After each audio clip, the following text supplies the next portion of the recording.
কেন মা লক্ষ্মী ব্রাহ্মণদের অভিশাপ দিয়েছিলেন তিনি তাদের ঘরে বেশি দিন থাকবেন না। ব্রাহ্মণরা যতই দান দক্ষিণা পান না কেন তারা অর্থকষ্টে ভুগবেন। ব্রাহ্মণদের কপালে লক্ষ্মী বেশি দিন সইবে না। এর সাথে জড়িত আছে একটি পৌরাণিক কাহিনী।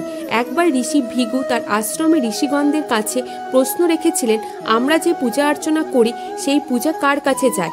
তখন মহর্ষি নারদ সেখানে উপস্থিত হয়ে ঋষিদের উত্তর দেন, মহর্ষির পূজা অর্চনা কখনোই বিফলে যায় না। সকল প্রকার পূজা অর্চনা পরমেশ্বরের চরণে যায়। তখন মহর্ষি ভৃগু বললেন, ব্রহ্মা বিষ্ণু মহেশ্বর এই ত্রিদেবই তো পরমেশ্বরের স্বরূপ। তবে এদের মধ্যে কে ত্রিগুণাতীত, যার মধ্যে কোনো রাগ অহংকার বা উত্তেজনা নেই? ত্রিদেবের মধ্যে কে শ্রেষ্ঠ? তখন মহর্ষি নারদ বললেন, মহর্ষি ভৃগু আপনাকে এর উত্তর খুঁজে বার করতে হবে। তখন মহর্ষি ভৃগু বললেন, আমি ত্রিদেবের কাছে যাব, ত্রিদেবকে কটু কথা বলে রাগিয়ে তোলার চেষ্টা করব, আর দেখব কার মধ্যে শতরজতন্য এই 3 গুণ নেই। যার মধ্যে এই 3টি প্রকার গুণ থাকবে না তিনি জগতের সর্বশ্রেষ্ঠ ভক্ত বৎসল ঈশ্বর রূপে পূজিত হবেন। ব্রহ্মা বিষ্ণু মহেশ্বরের মধ্যে কে সর্বশ্রেষ্ঠ ও ত্রিগুণাতীত তা জানতে মহর্ষি ভৃগু সর্বপ্রথমে ব্রহ্মলোকে পৌঁছান। ব্রহ্মলোকে গিয়ে তিনি পিতা ব্রহ্মাকে নানা কটু কথা বলতে থাকেন। প্রথমে ব্রহ্মা পুত্র ভৃগুর কথা শুনে চুপ থাকলেও নিরন্তর ঋষি ভৃগুর কটু বচনে ও তার অস্বাভাবিক খারাপ আচরণে তিনি ক্ষেপে যান এবং ঋষি ভৃগুকে অভিশাপ দিতে উদ্ধত হয়।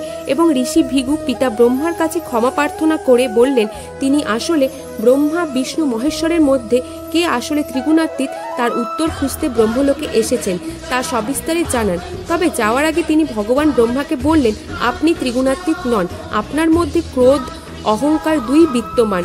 এই কথা বলে তিনি ব্রহ্মলোক থেকে প্রস্থান করেন। এরপর ঋষি ভৃগু ভগবান শিবের নিকট কৈলাসে যান। তিনি তার প্রশ্নে যথার্থ উত্তরের জন্য ভগবান শিবকে রাগানোর চেষ্টা করেন। তিনি মহাদেবকে অনেক অপমানকর কথা বলেন, তাকে অভিশাপ দিতে চান। তবে মহাদেবও ভগবান ব্রহ্মার মতো ক্রোধান্বিত হয়ে মহর্ষি ভৃগুকে বধ করতে উদ্ধত হন। কিন্তু আদি শক্তি দেবী পার্বতী মহাদেবকে মহর্ষি ভৃগুর এইরূপ আচরণের কারণ বিস্তারে জানান। জগতে যে কেউ ত্রিদেবেরও পরীক্ষা নিতে পারে এমন সৎসাহস আছে তা দেখে ভগবান শিব খুবই খুশি হন এবং মহর্ষি ভৃগুকে আশীর্বাদ করেন তিনি যেন খুব তাড়াতাড়ি তার প্রশ্নের উত্তর পেয়ে যান।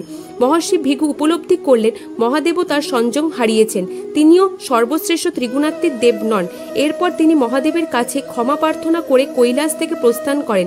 তারপর তিনি ভারাক্রান্ত মনে উপস্থিত হন বৈকুণ্ঠ লোকে। সেখানে পৌঁছে তিনি দেখেন ভগবান বিষ্ণু বিশ্রাম করছেন। বহুক্ষণ ডাকাডাকির পরও তিনি সাড়া না দিলে মহর্ষি ভৃগুও শ্রী বিষ্ণুকে রাগানোর জন্য সোজা গিয়ে শ্রী বিষ্ণুর বুকে লাথি মারলেন।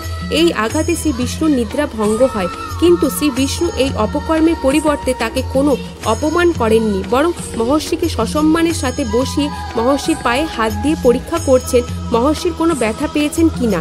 ভক্তের প্রতি ভগবানের এমন উদারতা দেখে মহর্ষি ভৃগু কান্নায় ভেঙে পড়েন এবং নিজের ভুলের জন্য শ্রী বিষ্ণুর কাছে ক্ষমা প্রার্থনা করেন।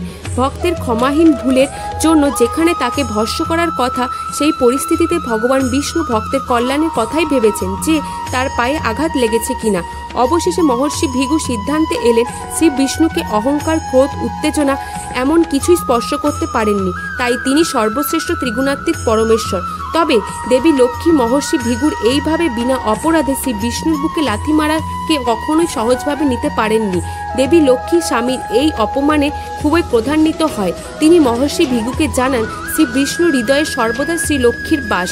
শ্রী বিষ্ণুর হৃদয়ে লাথি মেরে তিনি দেবী লক্ষ্মীকে লাথি মেরেছেন, দেবী লক্ষ্মীকে অপমান করেছেন। তাই এই অপরাধের জন্য শ্রী বিষ্ণু তাকে ক্ষমা করলেও দেবী লক্ষ্মী তাকে ক্ষমা করবেন না। মহর্ষি ভৃগুকে দেবী লক্ষ্মী অভিশাপ দিয়েছিলেন, আজ থেকে কোনো ব্রাহ্মণের কপালে লক্ষ্মী সইবে না। ব্রাহ্মণ যত দান দক্ষিণে প্রাপ্ত করুক না কেন ব্রাহ্মণের ঘরে সর্বদা অর্থকষ্ট থাকবে। ব্রাহ্মণরা আজীবন দারিদ্র থাকবে। হাজারো দান দক্ষিণা নিয়েও তাদের মনে তৃপ্তি ঘটবে না।